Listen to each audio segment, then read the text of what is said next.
He was untouchable. A Korean crime lord who owned the city's darkest corners. She was the one mistake he couldn't afford. So he left her behind to claim his empire. 6 years of silence.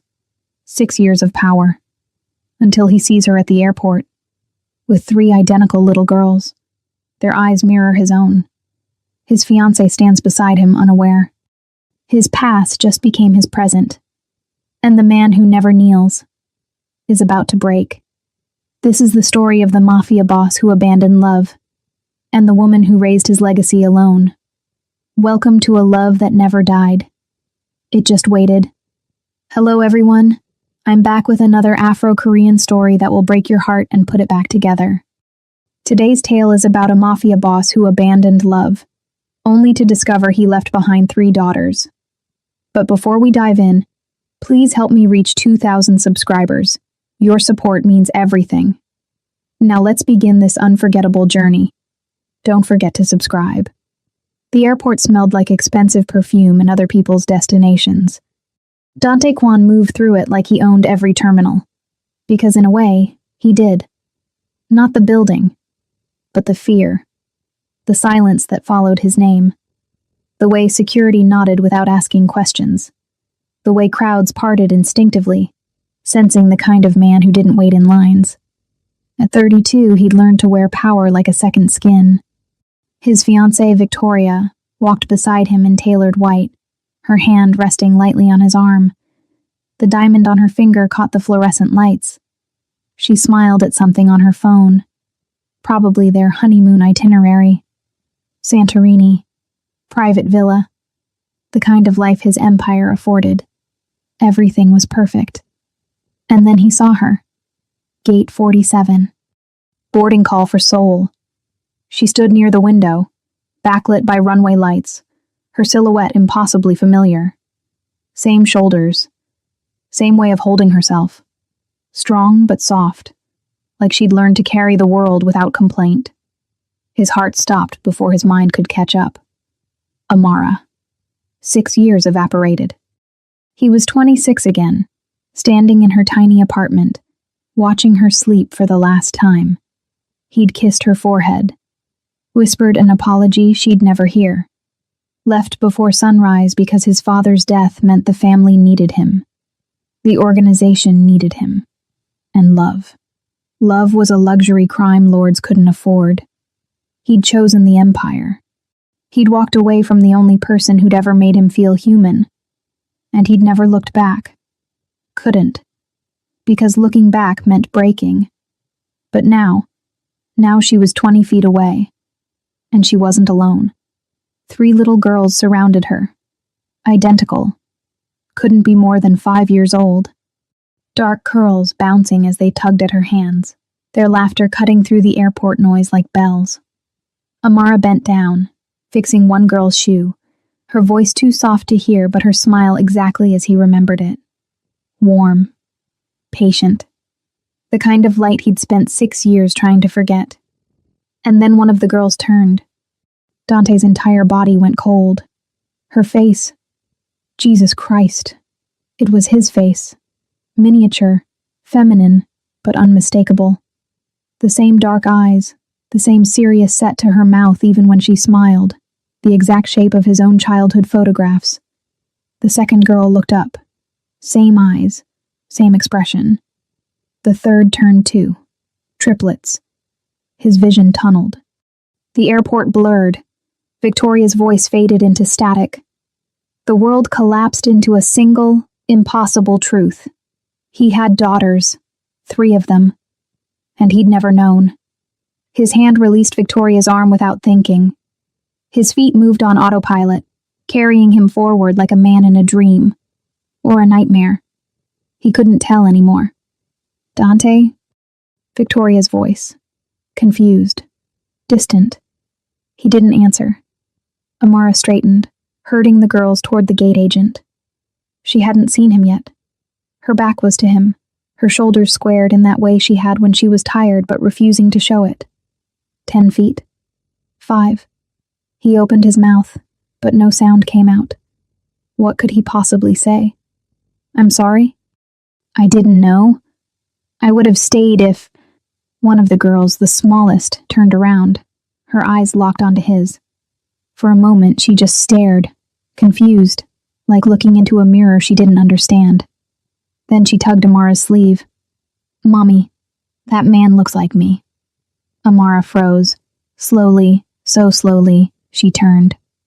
And when their eyes met, Dante watched 6 years of silence shatter between them.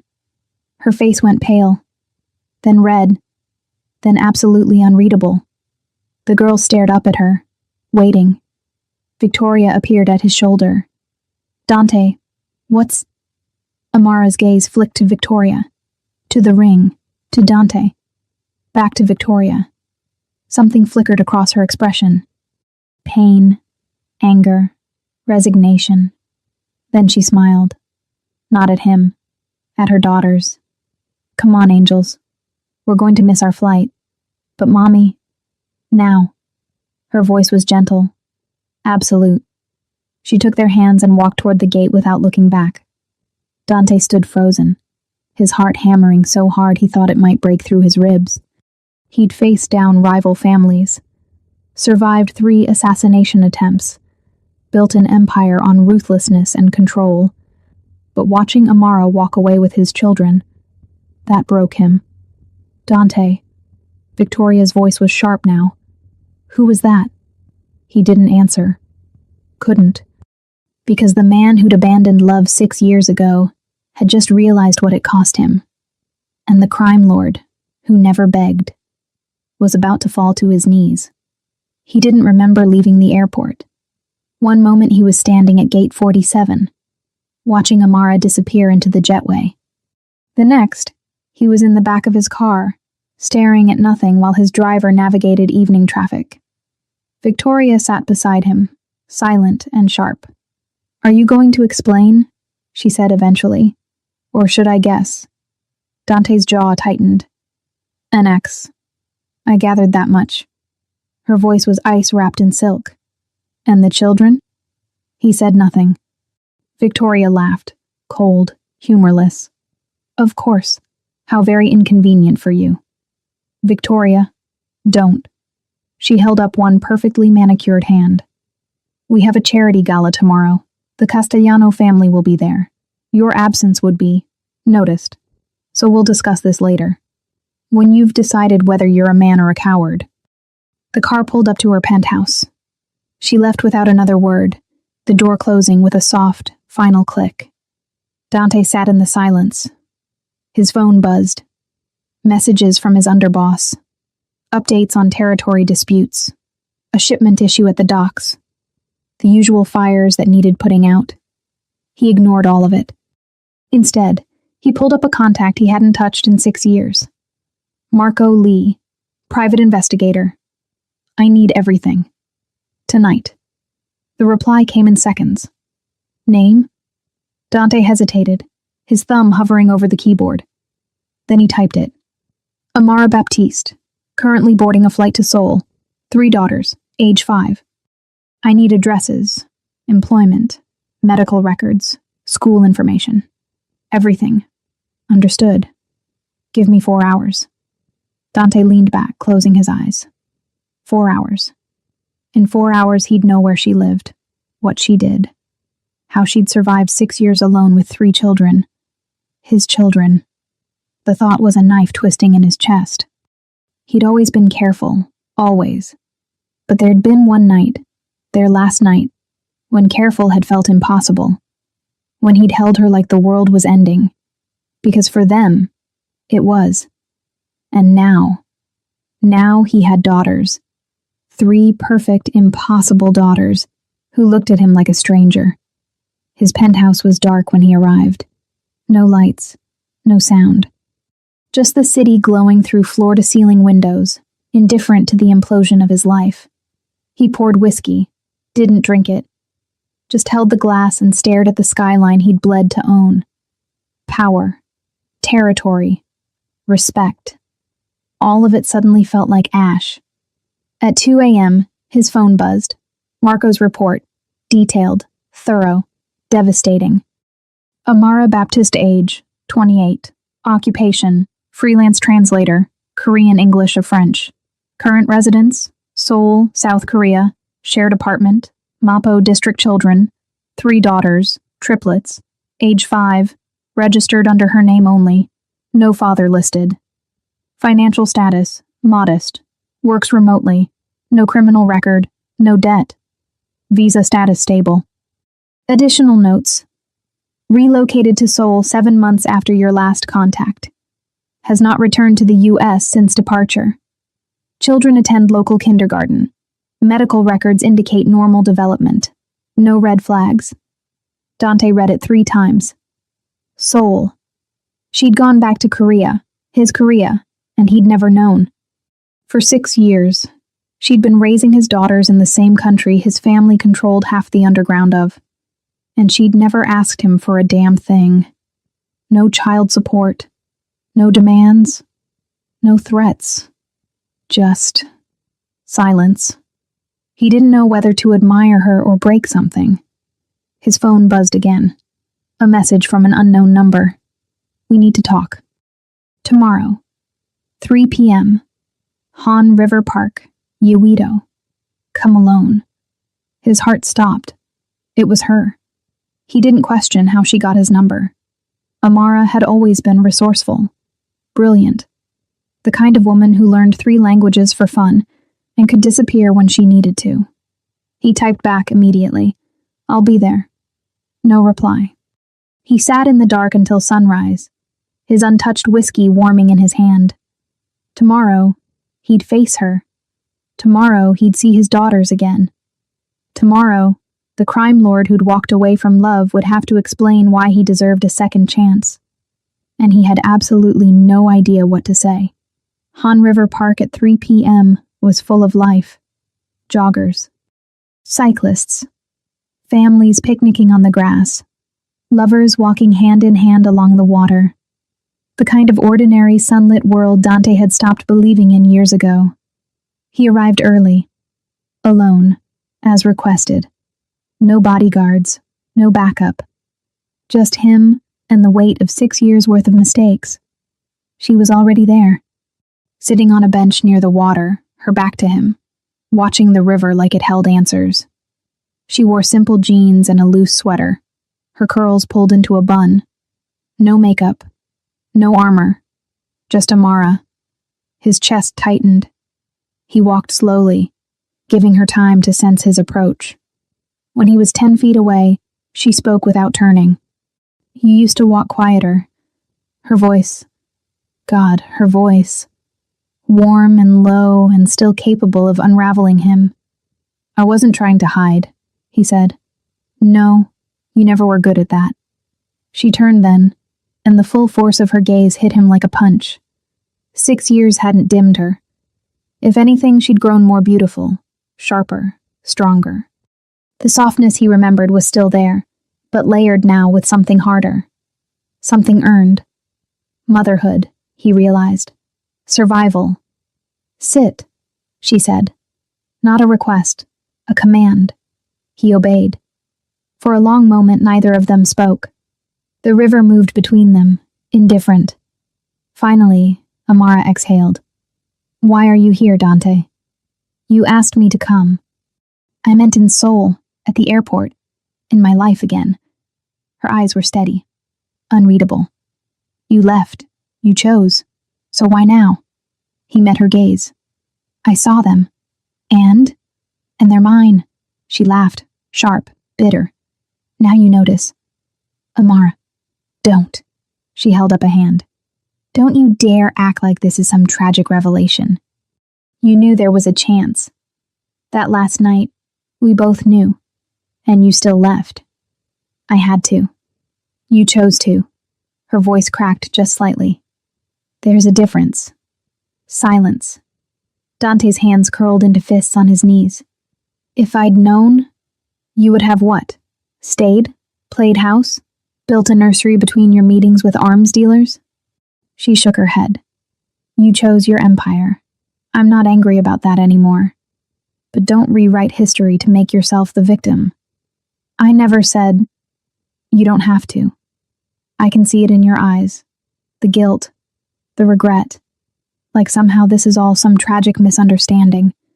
She leaned forward, her voice dropping. You made a choice. I respected it. I moved on. And now you show up at an airport with your fiancé and expect. What exactly? He didn't have an answer. Amara sat back, crossing her arms. They don't know about you. His heart lurched. What? The girls. I never told them. They've asked, obviously. Kids do. I told them their father was complicated. That he lived far away. That he loved them but couldn't be here. You lied. Her eyes flashed. I protected them. There's a difference. From what? From you. From your world. From the violence and the danger and the constant threat of losing someone they love. She paused. I grew up without a father, Dante. I know what that absence feels like. But I also know what it's like to love someone dangerous. And I won't let my daughters live in fear. They're my daughters too. Biologically? Yes. But you don't get to walk in after 6 years and claim fatherhood like it's a title. You have to earn it. Then let me. She stared at him, searching his face for something. Sincerity. Proof. He didn't know. Why? She asked finally. Why now? You have a life, a fiancé, an empire. Why complicate it? Because they're mine. That's not enough. Because... He stopped, the words catching in his throat. Amara waited. Dante exhaled, forcing himself to meet her eyes.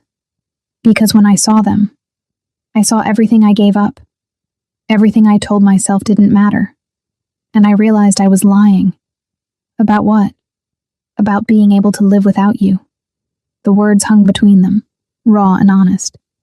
Amara's expression didn't change. You're engaged. I know. So what are you asking for? A chance. To know them. To be. Something. Anything. She looked away toward the river. They're happy, Dante. Safe. Stable. I've built a life for them here. And I won't let you destroy that just because you're feeling nostalgic. I'm not... Then what? You'll fly in once a month? Play weekend dad? Introduce them to your world of blood and power? She shook her head. I won't do that to them. I would never. You already did. Her voice was soft now. Sad. You chose that world over me. Over us. And that's fine. But don't ask me to let you choose them now just because it's convenient. Dante's throat burned. She was right. She was absolutely, devastatingly right. He'd walked away. He'd chosen power. And now he wanted redemption without consequences. But Amara wasn't offering that. She stood, brushing off her jeans. I'm going back to the apartment now. The girls are with a sitter. You're not coming with me. Amara. But... She paused, looking down at him. If you're serious. If you actually want to be part of their lives, then prove it. Show me you can be something other than a crime lord. Show me you can choose them. Really choose them. Not just when it's easy. How? She smiled. Sad, tired, but not unkind. That's your job to figure out, Dante, not mine. And then she walked away. Again. Dante sat alone on the bench, watching her disappear into the crowd.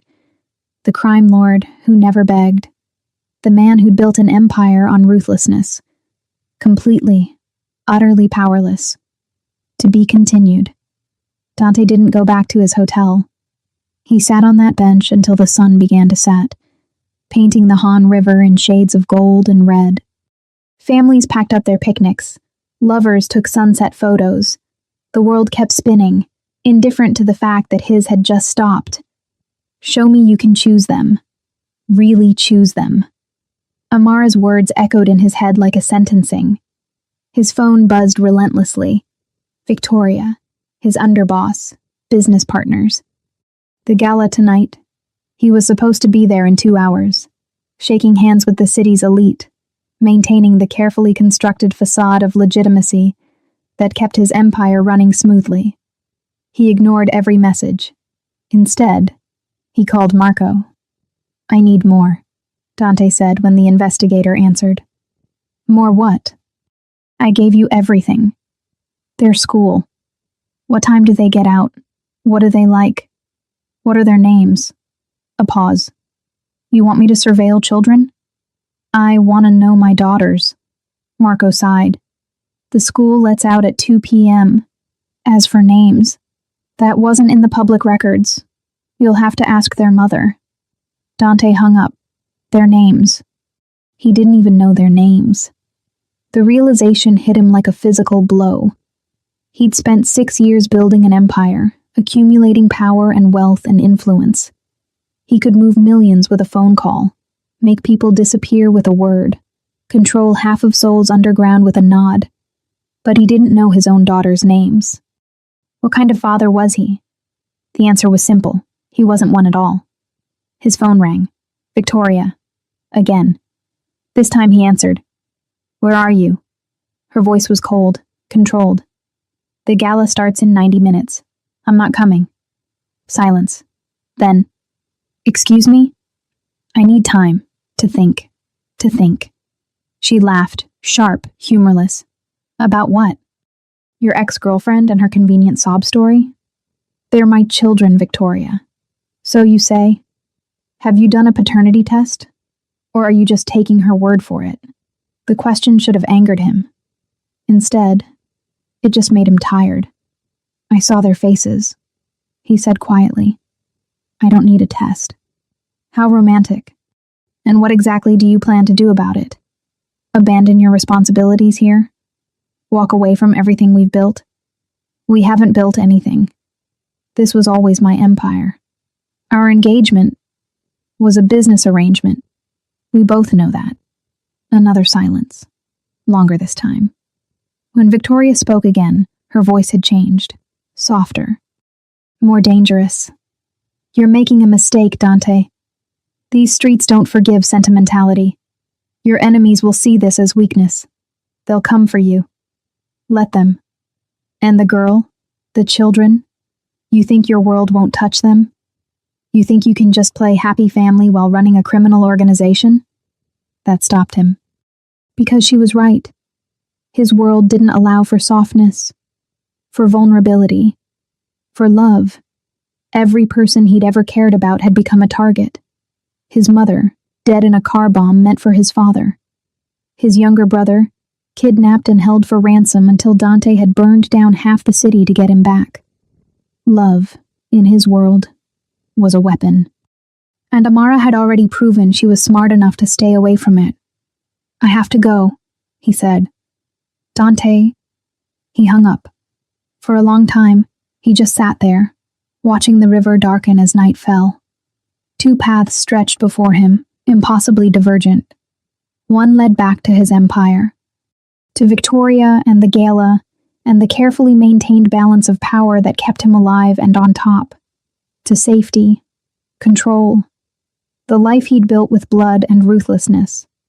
The other led to Amara, to 3 little girls with his eyes, to a chance at something real, something human. But that path had no guarantees, no protection, just hope. And hope, in his experience, got people killed. His phone buzzed one more time. A message from an unknown number. He almost deleted it. Then he saw the attachment. A photo. 3 little girls in matching school uniforms, backpacks too big for their small frames, holding hands as they walked down a street. Their faces were blurred for privacy, but he could see their hair, dark curls bouncing in the sunlight. Below the image, a single line of text. Mira, Sage, and Zuri. In case you were wondering. His vision blurred. Mira, Sage, Zuri. Their names. She'd given him their names. Dante pressed his palm against his eyes, breathing hard against the sudden tightness in his chest. Amara could have kept this from him. Could have boarded that plane and disappeared back into her life in Seoul, never giving him another chance. She owed him nothing, less than nothing, but she'd sent this. A thread, thin and fragile, but a thread nonetheless. He stared at the photo until his vision cleared, memorizing every detail. The way one girl, Mira, maybe? Walked slightly ahead, confident and bold. The way another held back a little, more cautious. The way the third swung her arms, carefree and joyful. His daughters. His daughters. The choice suddenly didn't feel like a choice at all. Dante stood, pocketing his phone. The river stretched out before him, dark and infinite. He'd built an empire on impossible decisions, on choosing power over people, on sacrificing everything soft and good for survival. But standing here now, looking at those three blurred faces, he realized something. An empire without love wasn't power. It was just a prettier kind of prison. And he'd been locked inside it for 6 years too long.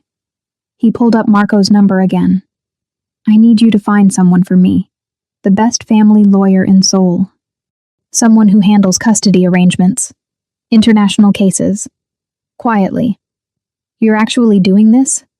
Yes. What about your organization? Your territory? Dante looked out at the city lights reflecting off the water. His city. His kingdom.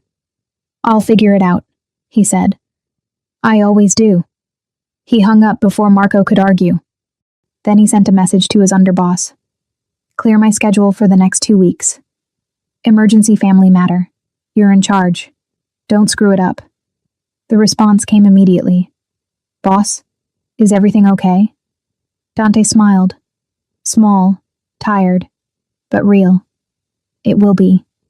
He took one last look at the river, then turned and walked back toward the city, toward Amara, toward Mira, Sage, and Zuri, toward something that terrified him more than any rival gang or assassination attempt ever had. A chance to be someone other than the crime lord. A chance to be their father. The next morning, Dante woke at dawn in his Seoul hotel room, not the penthouse suite he usually kept, but something smaller. Anonymous. A place where the crime lord could pretend to be just a man. He ordered coffee he didn't drink and stared at his phone for an hour, before finally typing out a message to Amara. Can I see them? The reply came 30 minutes later. Not yet. But you can see me. Tomorrow. 10 a.m. Same place. He showed up at 9:30, unable to help himself. Amara arrived exactly at 10, carrying 2 paper cups of coffee. She handed him one without a word, and sat on the same bench they'd occupied 2 days before. I didn't know if you still drank it black, she said. I do. She nodded, sipping her own. Cream, no sugar. He remembered that too. For a while, they just sat in the comfortable, uncomfortable silence of people who once knew everything about each other, and now knew almost nothing. Finally, Amara spoke. I looked you up. After the airport. Dante's jaw tightened. And you're exactly what I thought you'd become. Powerful, dangerous, untouchable. She turned to look at him. But you're also engaged, getting married in 3 months according to the society pages. I called it off. Her eyebrows rose. When? Last night. Because of them? Because of you. All of you. Amara studied him for a long moment, her expression unreadable. That was stupid. Probably. Victoria Chen is the daughter of the Chen family. Breaking that engagement will have consequences. I know. Political consequences, business consequences. Your enemies will see it as weakness. I know that too. Then why? Because I'm tired, Amara. The words came out rougher than he intended. I'm tired of building a life I don't want. Of making choices that kill the parts of me that still feel human. And I'm tired of pretending I don't regret walking away from you. She looked away, blinking hard. That's not fair, she said quietly. I know. You don't get to show up after 6 years and say things like that. I know. Stop saying you know. Her voice cracked, and suddenly she was crying, silent tears sliding down her cheeks that she wiped away angrily, like they were betraying her. Dante's hands curled into fists on his knees, every instinct screaming at him to reach for her. To pull her close the way he used to fix this. But he had no right. So he just sat there, hating himself, while the woman he'd abandoned fell apart beside him. "I loved you," Amara said finally, her voice barely above a whisper. "So much it scared me. And when you left, when you chose that life over me, I wanted to hate you. God, I tried, but I couldn't, because I understood." Dante's throat burned. "Your father had just died. Your family needed you, and I wasn't going to be the reason you resented them. So I let you go." She turned to face him, her eyes red but fierce. "But then I found out I was pregnant, and I had a choice too. Tell you and trap you in a life you didn't want, or let you be free. You should have told me." "Why? So you could feel obligated? So you could resent me and the girls for ruining your empire?" She shook her head. "No. I chose to do this alone, and I don't regret it. Even now. Especially now. Because they're happy, Dante. They're smart, and funny, and kind. They have friends and hobbies, and a life that doesn't include guns or bodyguards or looking over their shoulders. And I won't sacrifice that. Not even for you." The words should have hurt. Instead, they filled him with something dangerously close to hope. Because Amara hadn't said no. She'd said not like this. "What if I could give them both?" he asked carefully. "Both what?" "Me and safety. What if I could be their father without bringing my world into their lives?" She laughed, sad, disbelieving. "You can't separate those things. You are your world." "Then I'll change it. People like you don't change. Watch me." Amara stared at him, searching his face for the lie. The crack. The inevitable betrayal. But Dante meant it. Every word. "I'll step back," he continued. "From the organization. Not completely. I'm not naive enough to think I can just walk away. But I'll delegate. Create distance. Build something legitimate that can support them without the danger. That could take years. Then I'll take years. Your rivals will test me. I know. But I've survived worse. And if you can't, if your world comes for them anyway?" That was the question that kept him awake at night. Because he'd seen what happened to the families of men like him. The targets painted on their backs. The fear. The constant gnawing terror that love would get them killed. But he'd also seen Mira, Sage, and Zuri walking down that street, holding hands, carefree and innocent. And he'd realized something. They were already at risk. Because he existed. Because his blood ran through their veins. Whether he acknowledged them or not, whether he was part of their lives or a ghost, they would always be vulnerable to anyone who wanted to hurt him. The only question was whether they'd face that danger with a father who could protect them, or without one. "I can't promise it'll be safe," Dante said quietly. "But I can promise I'll spend every day for the rest of my life making sure they're protected, even if that means walking away from everything I've built." Amara was quiet for so long he thought she'd refuse. Then she exhaled. "They ask about you, you know. Their father, where you are, why you're not here." She wiped her eyes. "I always told them you were far away, that you had important work, that you loved them even though you couldn't be here. You said that? I didn't want them to think they weren't enough. That's what I thought my whole childhood, that I wasn't enough for my father to stay. I won't do that to them." Dante's chest felt like it was caving in.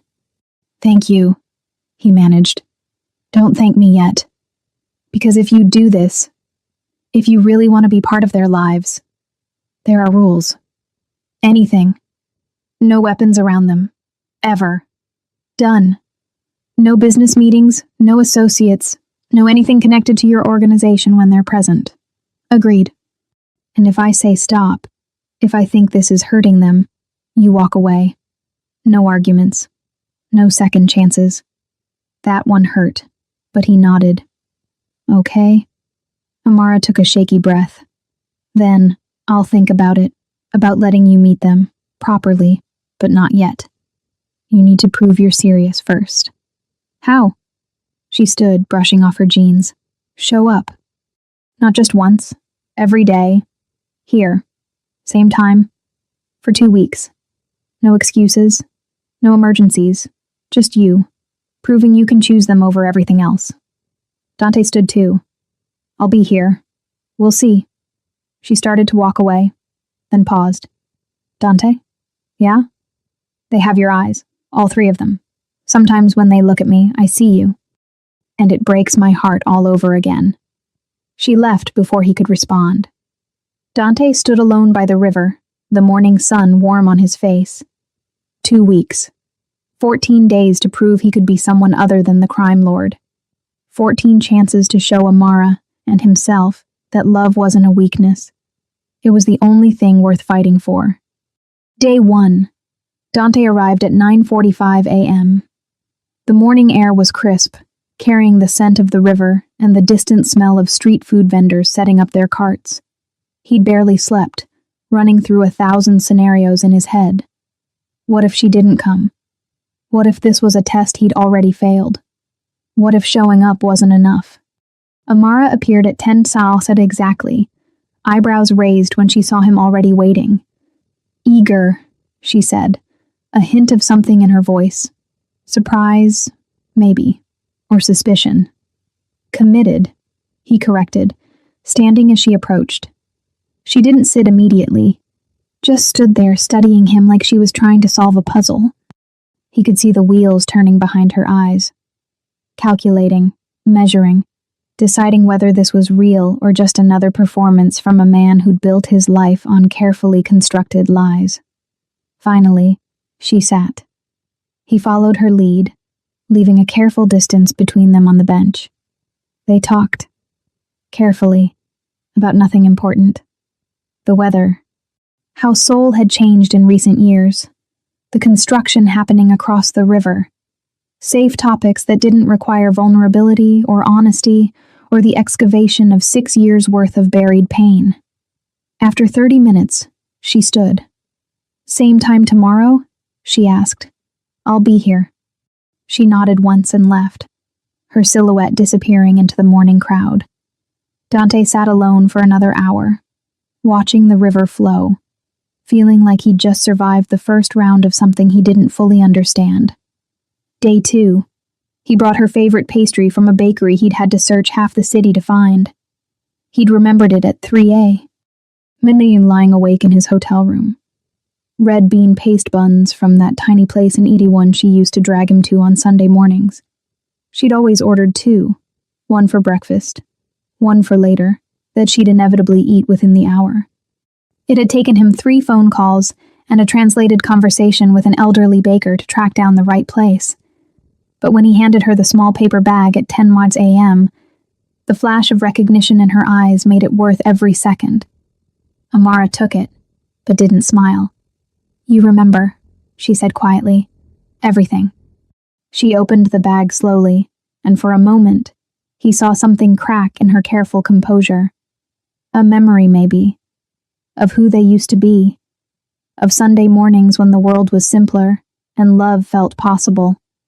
She ate in silence, and for 28 minutes, they existed in the same space without destroying each other. Progress. When she stood to leave, she paused. Thank you, she said, for remembering. Then she was gone. Day 3, it rained. Not a gentle drizzle, but a full-soul downpour. The kind that turned streets into rivers and sent everyone scrambling for cover. Dante stood at the bench anyway, soaked through within minutes, water running down his face and soaking into his expensive coat. He'd gotten texts from his driver, his bodyguard, even his underboss. All variations of, "Are you insane?" But he'd ignored them all. He'd said he'd be here. Every day. No excuses. At 10:15, he was starting to think she wouldn't come. That she was testing him, waiting to see if he'd give up when things got uncomfortable. Then he saw her, running through the rain with an umbrella, looking at him like he'd lost his mind. You're going to get sick, she said, slightly breathless, holding the umbrella over both of them. Water dripped from his hair into his eyes. I told you I'd be here. I meant when it's reasonable, Dante. Not during a monsoon. You said every day. You didn't specify weather conditions. For a moment, she just stared at him. Then something shifted in her expression. Something soft and dangerous, and almost like the way she used to look at him before everything fell apart. You're ridiculous, she said. Probably. She almost smiled. Almost. They stood under her umbrella, close enough that he could smell her shampoo. Still the same coconut scent he remembered. Close enough to notice she was shivering slightly, her jacket not quite waterproof enough for this kind of rain. Without thinking, he shrugged off his coat and draped it over her shoulders. You're already soaked, she protested, and you're cold. She didn't argue further. Just pulled his coat tighter around herself and looked up at him with eyes that held too many questions. They stayed like that for nearly an hour, watching the rain turn the river silver, not talking much. Just being. When the rain finally slowed, Amara handed back his coat. Same time tomorrow? She asked. Rain or shine? This time, when she walked away, he could swear he saw a smile. Day 4, she asked about his business.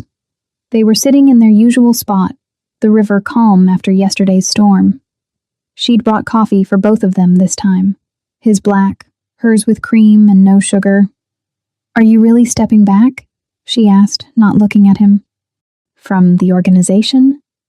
Dante took a careful sip of coffee, buying time to choose his words.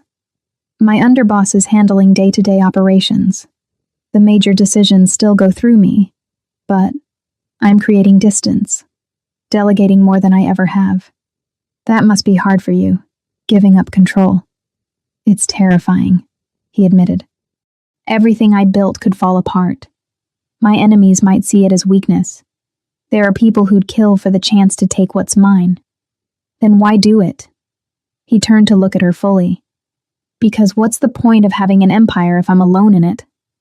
Amara was quiet for a long moment, turning her coffee cup in her hands. And Victoria? She asked finally. Sent back the ring, along with a message I won't repeat in polite company. This time, Amara did smile, small and quick, but genuine. She always seemed charming. She has her moments. He paused. The engagement was never about love. You know that, right? It was strategic. Her family's connections, my family's power. A merger dressed up as romance. I figured. The only woman I ever loved. He stopped, the words catching in his throat. Amara looked at him then, her eyes searching his face. Don't, she said softly. Don't say things you can't take back. What if I don't want to take them back? She stood abruptly, her coffee forgotten on the bench. Same time tomorrow, Dante. And she left, before he could say anything else. Day 5, he asked about the girls. He'd been working up to it all morning, rehearsing questions that didn't sound desperate or invasive, or like he was trying to claim something he had no right to. Amara must have sensed it, because when she arrived, she sat down and said, What do you want to know? Everything, he wanted to say. Every detail, every moment, every second of the 5 years I missed. What are they like? He asked instead.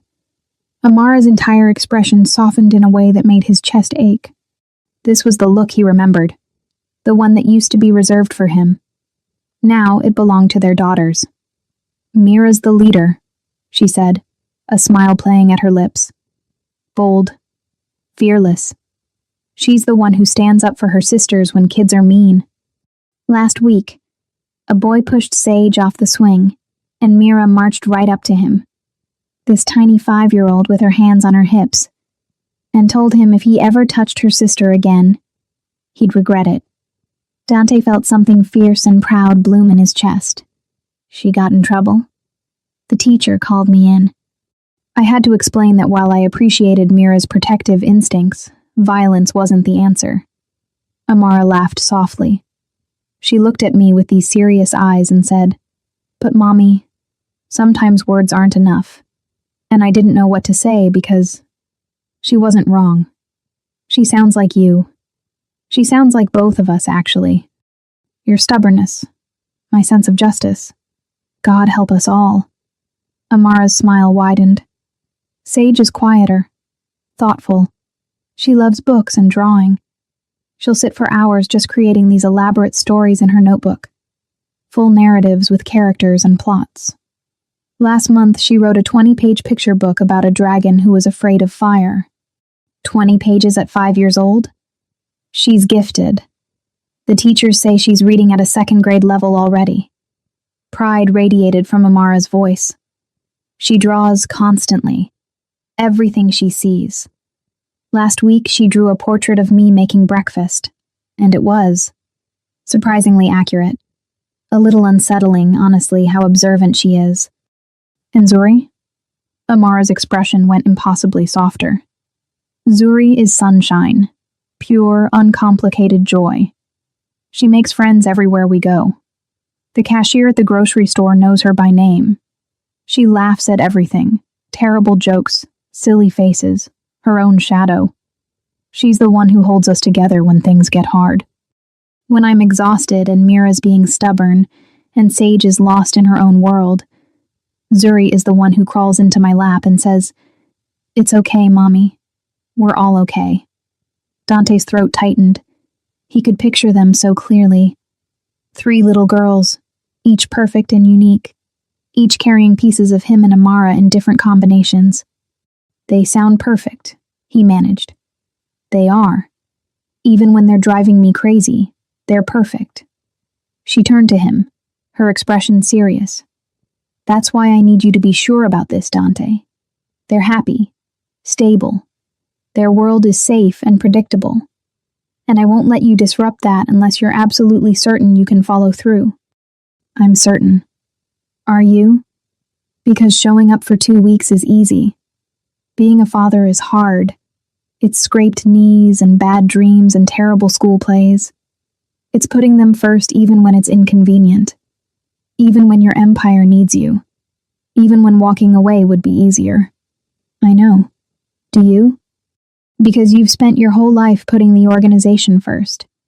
Your father taught you that family was the business. But Dante... She leaned forward, her eyes intense. These girls aren't soldiers. They're not assets. They're children who deserve a father who shows up. Not sometimes. Not when it's convenient. Always. The weight of her words settled over him like a judgment. I know I don't deserve them, he said quietly. I know I have no right to walk into their lives after 6 years. But Amara, I'm not asking to replace the life you've built. I'm asking for a chance to add to it. To be something other than the ghost you had to explain away. She studied him for a long, silent moment. Then she pulled out her phone, swiped through her photos, and turned the screen toward him. 3 little girls in matching school uniforms, backpacks too big for their small frames, holding hands as they walked down a street. That's them, she said softly. That's what you're asking to be part of. Dante's vision blurred as he stared at the image. His daughters. Can I... His voice came out rough. Can I save this? Amara hesitated for only a moment before nodding. I'll send it to you. His phone buzzed a moment later with the photo, and he stared at it until the image was burned into his memory. Thank you, he whispered. Day 6. Amara brought more photos. Not many, just 3 more. One of each girl, individual shots that captured their personalities perfectly. Mira, arms crossed, glaring at the camera with defiant confidence. Sage, curled up with a book in a reading nook, completely absorbed. Zuri, mid-laugh, her whole face lit up with joy. Dante stared at them until the images blurred. Can I keep these? His voice came out rough. Amara hesitated, then nodded. Yes, but Dante, these aren't just pictures. They're my daughters, our daughters. And if you keep them, it means you're committed to this, to them. No backing out when it gets hard. I understand. Do you? Because once they know you exist, really know, not just the abstract idea of a father, you can't take it back. You can't decide later that this is too complicated, or that your empire matters more. They'll remember. They'll carry that rejection forever. I won't do that to them. You already did. Once. The words hit like a slap. I know, he said quietly, and I can't change that. But I can make sure I never do it again. Amara handed him the photos, and he took them like they were made of glass. He carried those photos in his wallet for the rest of his life, worn and creased at the edges from being taken out and studied during every quiet moment. Day 7, halfway through. The morning was cool, autumn starting to creep into the soul air. They'd fallen into a rhythm now, arriving at the same time, settling onto the bench with coffee, talking or not talking depending on the day. Today, Amara was quiet, pensive. Finally, she spoke. Why now? She asked. You could have looked for me any time in the last 6 years. I wasn't hiding. If you'd wanted to find me, you could have. Dante had known this question was coming. Because I was a coward, he said finally. I told myself I was protecting you, that staying away kept you safe from my world. But the truth is, I was protecting myself from having to face what I'd lost, from having to admit I made the wrong choice. And now? Now I'm still a coward, but I'm trying to be brave. Amara looked at him, really looked, like she was seeing him for the first time. You've changed, she said softly. Have I? The Dante I knew would never admit weakness, would never say the words I was wrong. My father taught me a lot of things that turned out to be lies, that power mattered more than people, that love was a liability, that showing emotion made you a target. He turned to face her fully. He was wrong about all of it. That's a dangerous realization for a man in your position. I know. My underboss thinks I'm losing my edge. My rivals are circling. He smiled without humor. And they're probably right. By every metric that matters in my world, I'm making terrible decisions. Then why keep making them? Because I'd rather be weak and human than powerful and empty. Amara's eyes shimmered. You can't just erase 6 years with pretty words, Dante. I know. I'm not trying to. I'm just trying to be honest. Maybe for the first time in my life. And the honest truth is that walking away from you was the worst decision I ever made. Not because of the girls, though, God, I wish I'd known about them. But because I loved you, Amara. Really loved you. And I chose everything else instead. She was quiet for so long he thought he'd pushed too far. Instead, she reached out and took his hand. Just for a moment. Her fingers lacing through his. Familiar and foreign all at once. Then she pulled away, but the ghost of her touch remained. Same time tomorrow, she whispered. And somehow, it felt like forgiveness. Day 8 through 11 passed in a blur of small revelations and careful trust-building. She told him about raising triplets alone, the sleepless nights, the overwhelming fear that she wasn't strong enough, the way her mother had flown from Jamaica to help those first impossible months. He told her about his father, the monster who built an empire, the man who taught him that love got people killed. They walked along the river, shared coffee, shared silence, and slowly, impossibly, they began to remember who they used to be to each other. Day 9, Dante's underboss called with an emergency. Boss, the Nakamura family is moving on our western territory. They hit 3 of our businesses last night. We need you back. Now. Dante looked at his watch. 9:52 a.m. 8 minutes until Amara arrived. Handle it. What? Boss, this is serious. You have my authority to respond however you see fit, but I'm not coming back. Boss, I'm busy. Emergency family matter. Don't call again unless someone's dying. He hung up. When Amara arrived and noticed his expression, he told her about the call, about the choice he'd just made. She was quiet for a long moment. You really meant it, she said softly. About choosing differently? Yes. Something shifted in her expression. Something that looked like trust beginning to take root. She reached into her bag and pulled out a thermos. "I brought hot chocolate," she said. "Thought we could share." It was such a small gesture. It felt like everything.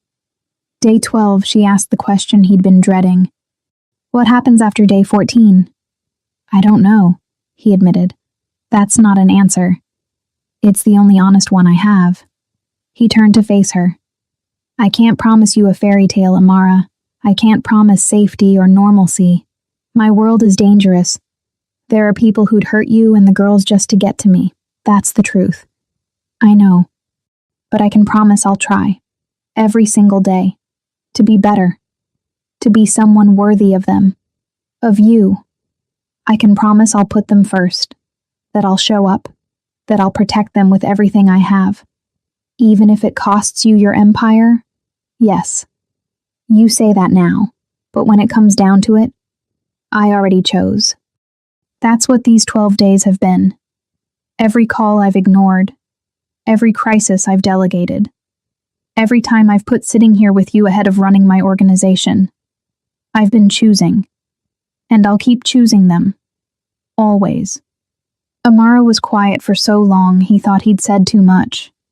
Then, okay. His heart stopped. Okay. After day 14, you can meet them. Day 13, they made plans.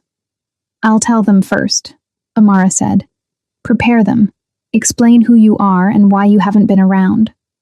What if they don't want to meet me? That's possible. Mira might be suspicious. Sage might be scared. Zuri will probably hug you within 5 minutes. But I won't force them. This has to be their choice too. And Dante? Don't expect them to love you immediately. They're smart, but they're still just kids.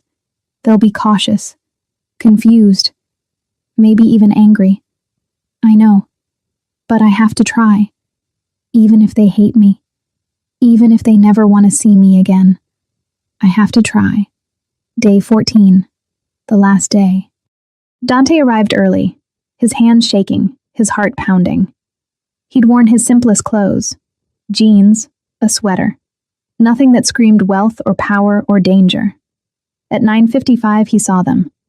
Amara, walking slowly up the path, and beside her, holding her hands, 3 little girls, Mira, Sage, Zuri, his daughters.